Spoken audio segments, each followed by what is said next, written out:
Yes, put the paper down. Me and Bobby Blow. I was walking down the steps to the downtown train at West 23rd Street and 7th Avenue in New York City. I had just had a fight with my partner who I was trying to extricate myself with, and I was really in a bad mood. I heard a trumpet being played and someone singing. As I got to the bottom of the stairs, I see this guy sitting on a bench facing me as I was slipping my MetroCard through the turnstile. He seemed to be around 70 years old, white hair, thin, black sunglasses, black skin, obviously blind, and singing Nat King Cole's song, When I Fall in Love. When I was a little girl, to me, Nat King Cole was my fantasy dad because he had such a beautiful, calming voice, and I always felt he was singing just for me. I stood there and listened to the man playing and singing, and the next thing I knew, I began singing along with him. It will be forever, or I'll never fall in love. And the moment that I feel like you feel that way too is when I fall in love with you.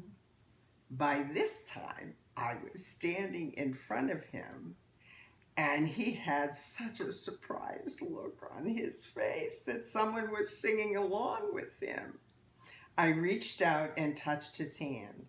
He looked up at me as though he could see and said, "You must be gorgeous." And I said, "You can see." He said, "No, I'm blind." I said, "No, you see. You see with your heart." He stood up. "Can I hug you?" he said. "Of course you can." As he tugged as we hugged one another, I looked around at the people waiting for the downtown subway, and there was one woman with a big smile on her face that radiated right through her bones. His name was Bobby Blow, and he lived at the Home for the Blind on West 23rd Street. He said that he was going to have a big birthday party for his 70th year. Gave me the date and wanted me to come, and I told him I would. Just then my train was approaching, we hugged again, and I left to go home, and Bobby continued playing. He was like the mayor of the 23rd Street subway. Everybody knew him. "Bye, Bobby," I said as I get on the subway. "Bye, gorgeous," he says to me as the doors were closing. Bobby's party was 1 month later, but I never went. What I did do is call him a year later. When he got on the phone, I introduced myself to him and refreshed his memory. I told him that I had written a story about him and asked if I could read it to him. He said, "Sure, but I gotta quiet down my damn roommate." "Shut up," Bobby said to his roommate. "I got some important business to take care of on the phone," Bobby said.